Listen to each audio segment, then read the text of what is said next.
Et bonjour et bienvenue à tous pour ce nouvel épisode de Quoi de neuf sur la résine, un épisode un peu spécial puisque entièrement dédié au paraclimbing qui se déroulait une semaine avant les épreuves classiques de l'étape de Villars en Suisse.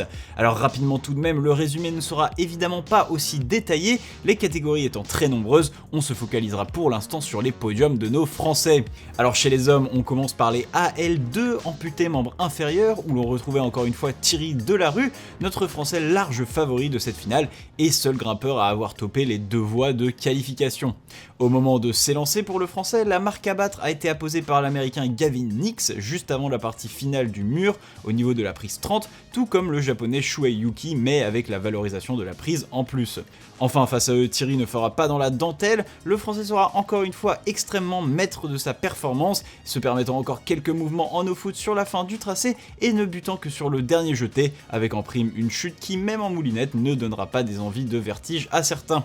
En homme RP1 maintenant, à savoir force, stabilité ou amplitude limitée, notre Français Aloïs Potier souhaitait évidemment rééditer sa performance d'Innsbruck, où il avait glané la médaille d'or, mais cette fois-ci face à lui se dressaient deux nouveaux compétiteurs impressionnants, les Autrichiens Markus Posendorfer et Angelino Zeller. Et lorsque je dis impressionnant, ce n'est pas pour rien, les deux Autrichiens sont invalides des deux jambes et doivent donc réaliser la voie en no-foot du début jusqu'à la fin. C'est à Markus le premier de s'élancer et il grimpera avec brio jusqu'à la prise 47, inscrivant un score de référence lors de cette finale. Derrière, personne ne réussit à l'atteindre jusqu'au passage d'Aloïs, le Français grimpe bien durant toute la voie, il dépasse Markus sans trop de soucis, on sent qu'il commence à se battre sur la fin de la partie déversante, et alors qu'il atteint la dernière section, il semble placer son pied droit un peu trop à l'extérieur du cratère et zip. L'argent est déjà assuré pour le Français, mais c'est à l'autre Autrichien Angelino Zeller de passer.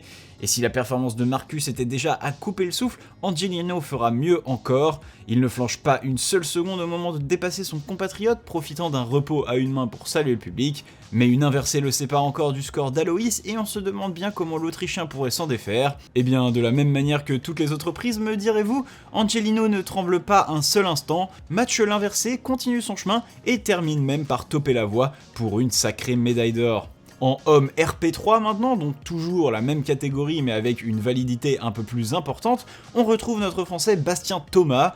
Dans cette finale, Bastien qui est passé à côté de sa première voie de qualification doit partir en premier. Le Français grimpe bien, on ne voit pas trop d'hésitation de sa part durant la première partie de la voie, mais dès qu'il arrive dans la partie rose du tracé, la plus déversante, tout se complique. Bastien va chercher ce qui semble être un bidouin en épaulé main droite mais semble se retrouver bloqué.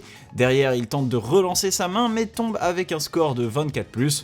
Il va donc trembler puisque ce score est loin de le mettre à l'abri, d'autant qu'il suffira à ses adversaires de faire aussi bien que lui pour le dépasser. Derrière lui, Andrej Archani, le Slovaque, arrive au même endroit. Il est déjà en légère difficulté pour ramener sa main droite sur la grosse inversée verte. De ce côté, on se rend mieux compte que la petite prise n'est pas un bidois, mais bien un bac bouché, et le Slovaque rate sa cible en envoyant la main droite, terminant avec un score de 23, juste derrière Bastien. Il est suivi par le Suisse Matthias Bartschy qui, beaucoup moins à l'aise encore, tentera d'envoyer directement sa main droite sur la même prise sans plus de succès. Bastien est donc assuré de finir deuxième de la compétition et c'est à cette place qu'il restera. Après avoir survolé les qualifications, le japonais Tadashi Takano, intouchable dans cette catégorie, choisira une meilleure méthode pour le passage clé en allant chercher directement la prise sur la droite du module et tombera 10 prises plus tard, loin devant Bastien. On passe ensuite aux hommes AU3, amputés membres inférieurs, où l'on retrouve Maxime Meyer, dont j'avais oublié de décrire la très belle médaille de bronze la semaine passée à Innsbruck, mais à culpa. Et bien aujourd'hui, le Français était de retour en finale face au Suisse Dominique Gesseler et l'Israélien Michael Sapir-Mor, ces deux adversaires qui avaient terminé devant lui lors de la dernière étape. Toujours sur la même voie que dans la catégorie précédente, Dominique, premier à passer, tombera légèrement avant la partie déversante sur une zipette aussi soudaine qu'inattendue. Derrière, Bastien a donc un peu de marge pour apposer sa marque, le Français fera facilement mieux et sera le premier compétiteur à trouver un coincé de genou fort utile pour la suite. Derrière, Maxime se rétablit sur l'inversé et arrive lui aussi sur le crux de la voie. Il cherche une première fois à prendre la pocket de l'autre côté du volume, méthode visiblement la plus simple, mais se ravisera visiblement trop fatigué pour la tenir et tombera en tentant de prendre la prise bouchée de son côté du volume.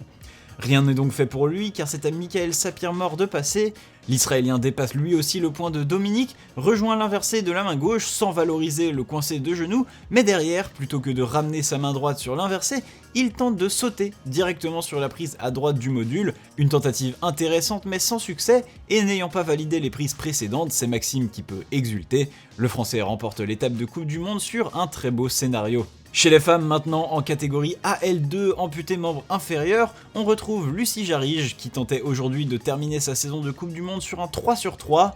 Première des qualifications avec 2 tops, la française devait tout de même faire attention à l'australienne Sarah Larcombe, tombée pas si loin sur les 2 voies de qualification. Sur son run, l'australienne inscrit le score de 21+, tombant sur un petit transfert au moment de la traversée de fin de section bleue.